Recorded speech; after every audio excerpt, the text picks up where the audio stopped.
But Savitri की अमावस्या के दिन ब्रह्मा जी के मुख से प्रकट हुआ है। सौभाग्यवती नारियां अखंड सौभाग्य के लिए बट सावित्री का व्रत आप लोग करते होंगे, कई लोग अखंड सौभाग्य के लिए करेंगे, क्योंकि इस बट के पेड़ के नीचे भगवान विष्णु शंकर जी से विनती करे थे वर के लिए, इसलिए अखंड सौभाग्य का देने वाला, जिसका प्रॉपर्टी का झगड़ा चल रहा हो, अदालत में कोई केस चल रहा हो, किसी भी चीज का केस, अदालत में अगर किसी भी चीज की अगर केस चल रहा है तो बड़ के पत्ते के ऊपर बालू मिट्टी का शिवलिंग बना, बालू रेत का, बड़ के पेड़ के नीचे ही उसकी पूजन करें, उस पर 3 चम्मच दही चढ़ा दें, अपनी मनोकामना कर कर दही चढ़ाकर उस दही को चम्मच में वापस लेकर शंकर जी की पूजन कर कर उसको विसर्जन करें। वो दही जो लेकर आए, जब अदालत कार्रवाई हो और आप केस के लिए अदालत में जाएं, उसको चंदन में मिलाकर तिलक कर कर जाइए, आपका काम विजय प्राप्त होगी, काम फतेह हो जाएगा। बटकेश्वर महादेव का स्मरण करने से कार्य की सिद्धि होती है। जिस बच्चे का एग्जाम में पास नहीं हो रहा हो, अच्छे नंबर नहीं आ रहे हो, वो भी इस दही का तिलक लगाकर जा सकता। बटकेश्वर ऐसे भगवान शिव विराजमान हैं। 16 श्रृंगार में नारी के हाथ की चूड़ी का कलर अलग हो सकता है, चूड़ी की डिजाइन अलग हो सकती है, चूड़ी अलग हो सकती है, चूड़ी महंगी सस्ती हो सकती है, मंगलसूत्र की कीमत ऊंची नीची हो सकती है, पांव की बिछुड़ी की कीमत ऊंची नीची हो सकती है, कान के कुंडल की कीमत ऊंची नीची हो सकती है। तुम्हारे शरीर पर जितने जितने 16 श्रृंगार हैं उसकी कीमत ऊंची नीची हो सकती है। केवल मंगलसूत्र की डिजाइन बदल सकती है, नाक की लौंग की डिजाइन बदल सकती है, कान के बुंदे की डिजाइन बदल सकती है, हाथ की चूड़ी की डिजाइन बदल सकती है, पांव की पायल की डिजाइन बदल सकती है। केवल नारी के 16 श्रृंगार में एक श्रृंगार ऐसा है जिसकी कीमत जो पहले थी वही कीमत आज तक है और उसकी डिजाइन आज तक नहीं बदली। वो मांग का सिंदूर है, एक जैसी डिजाइन है और एक जैसी कीमत है। सारे श्रृंगार की कीमत अलग, पर मांग में जो सिंदूर डाला जाता है वो एक कीमत का होता है, एक डिजाइन का होता है और एक जैसा होता है, और वो सबसे भारी होता है। सावित्री यमराज से कह रही है मेरे पति को छोड़ दो। यमराज कह रहा है सावित्री तेरा पति मर चुका है, मांग के सिंदूर को पोंछ दे। सावित्री कहती है पूरा श्रृंगार उतार दूंगी पर मांग का सिंदूर नहीं पूछने दूंगी। तब यमराज ने कहा जब तक तू मेरे मांग का अपनी मांग का सिंदूर नहीं उतारती तब तक तू मेरे पास नहीं आ सकती। भगवान यमराज से सावित्री ने कह दिया मैं भी तुझे वचन देती हूं यमराज, मेरी मांग में जब तक सिंदूर है, जैसे सीता ने लाइन, लक्ष्मण जी ने लाइन खींच दी थी और सीता पार नहीं जा सकती थी, मैं भी तुझे वचन देती हूं जब तक नारी की मांग में सिंदूर है तब तक तू उसके पति को उसके सामने लेकर नहीं जा सकता। यह भी मैं तुझे कह देती हूं। यमराज भैंसे पर सवार होकर सत्यवान को लेकर जा रहा था, सावित्री से वचन पर वचन चल रहे थे। अड़ के पेड़ के नीचे छोड़कर आए।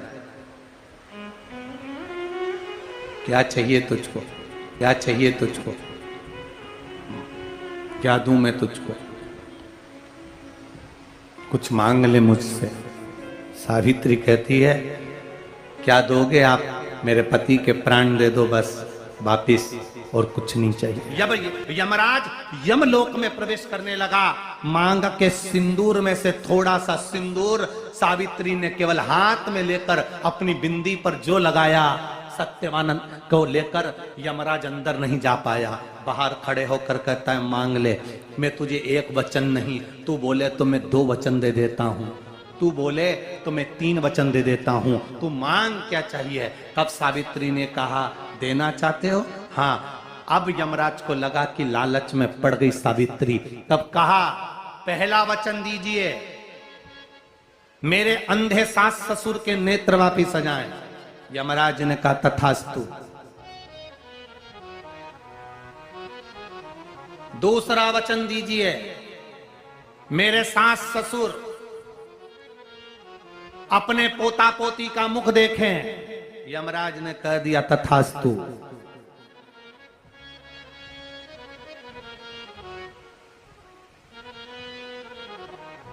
जाओ। यमराज जाने लगे, फिर आग जलने लगे। कहने लगे अब मैं अंदर क्यों नहीं जा पा रहा। सावित्री कहती है तुमने वर दिया है, मेरे सास ससुर पोता पोती का मुख देखें, उनके बेटे को तुम ले जाओगे तो पोता पोती कहां से होगा, छोड़कर जाओ। सावित्री है, पति को वापिस लेकर आ गए। कर्जा मुक्ति के लिए सारे वृक्षों में अगर कोई श्रेष्ठ वृक्ष माना गया है तो वो बट का वृक्ष माना गया महाराज। इसलिए प्रशासनिक कार्य के लिए, मानसिक टेंशन में, परेशानियों में बटकेश्वर महादेव का स्मरण किया जाता है। और यदि निवेदन करूंगा, बहुत ज्यादा यदि आपको कर्जा हो गया है, बहुत ज्यादा कर्जा हो गया और वो कर्जा चूक ही नहीं रहा, तो थोड़े दिन बड़ के पेड़ के नीचे आप बटकेश्वर महादेव के लिए 1 लोटा पानी, उसमें थोड़ा सा पिसा हुआ चावल पीस के गला लेना चावल को और पीस लेना, पीस के उस पानी में मिला लेना और मिलाकर उसमें थोड़ी सी हल्दी पिसी हुई डालकर बटकेश्वर महादेव के नाम से बड़ के पेड़ के नीचे अपनी कामना कर जो कर्जा हुआ है उस कर्जे का भान देते हुए, स्मरण देते हुए छोड़ दो। महाराज 2 या 3 सोमवार एक ही जगह पर करना। 3 सोमवार बाद वहीं से बड़ के पेड़ की थोड़ी सी जड़ उठा लाना और उस जड़ को कोई धागे में बांधकर या तो अपने गले में डाल लो या अपनी जेब में पटक लो, उसको थोड़े दिन पटक कर रखना, लगभग 2 से 3 महीना पटक कर रखो।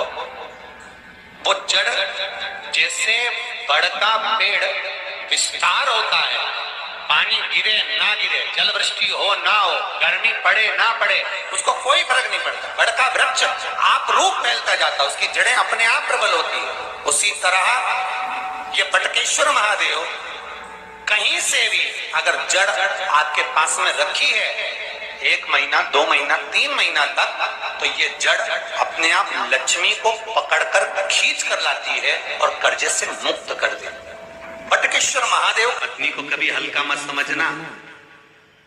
सावित्री का पति शांत हो गया था, मर गया था।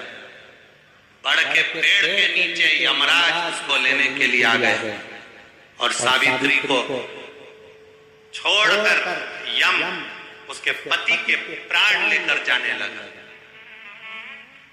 सावित्री मैया अपने सात्वित्व के बल से, सावित्री मैया अपने सात्वित्व पतिव्रता परमेश्वर के बल से यमराज के पीछे पीछे जाने लगी। यमराज आगे, सावित्री पीछे, यमराज आगे, सावित्री पीछे। यमराज ने पलट कर देखा तो पीछे सावित्री आ रही थी। सावित्री से पूछा तू मेरे पीछे क्यों आ रही है? मेरे पति सत्यवान को तुम लेकर जा रहे हो, मेरे पति को छोड़ो। यमराज ने कहा इसका अंतिम क्षण है, मर चुका है, जाओ नीचे उसके शरीर का अंतिम संस्कार करो, नहीं तो कोई जानवर खा जाएगा। सावित्री बोली मैं जाने वाली नहीं हूं, मेरे पति को छोड़ो। यमराज कहते हैं हम जिसको पकड़ लेते हैं उसको छोड़ते नहीं है। यमराज लेकर जाने लगे, सावित्री और पीछे चली, सामने यमलोक था, अंदर सावित्री जाने लगी तो यमराज ने रोक दिया। रोक, कहां जा रही है तू? अंदर क्यों प्रवेश कर रही है? मेरे पति सत्यवान को छोड़ दो। यमराज प्रसन्न होकर बोले सावित्री आज मैं प्रसन्न हो गया तुझ पर, क्योंकि तू मेरे दरवाजे तक आई है, मांग तुझे क्या चाहिए। सावित्री कहती है मुझे 2 वर दे दो, मुझे 2 वर दे दो। अब तो यमराज प्रसन्न हो गया, ये अपने पति को भूल गई, इसने अपने पति को छोड़ दिया। ये अपने पति को भूल गई, इसने अपने पति को छोड़ दिया।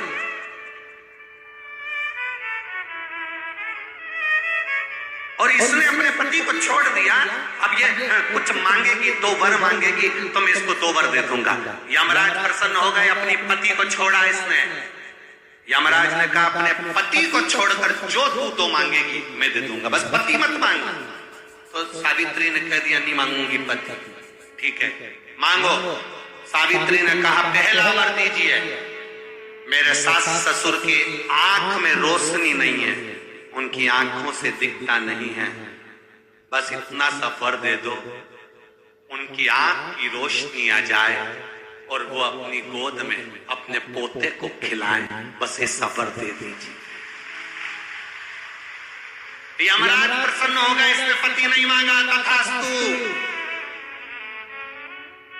अब यमराज ने कहा दूसरा वर मांगो। सावित्री बोली दूसरा वर दे दीजिए।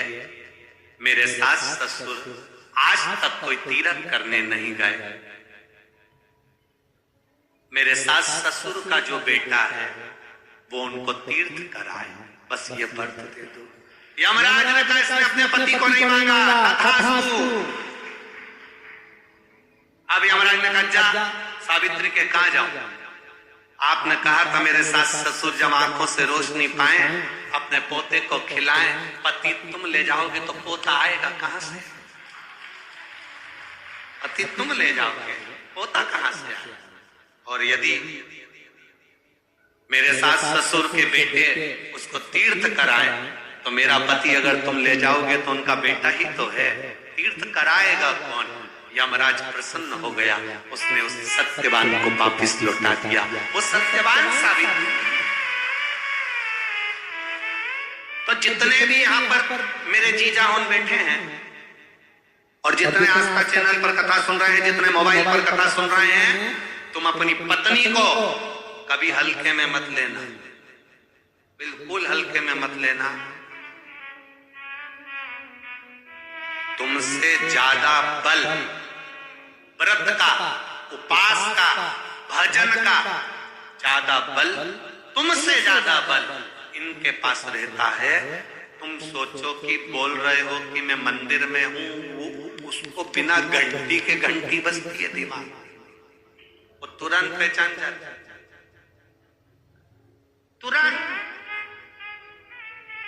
अपने पति को धर्म पत्नी अच्छे से जानती है कि ये झूठ बोल रहा है, ये गलत बोल रहा है, तो भी वो उसको स्वीकार करती है। उसी तरह परमात्मा को मालूम है कि ये झूठ बोल रहा है, उसके बाद भी वो स्वीकार कर यहाँ तक बुला रहा है, ये उसको मालूम है।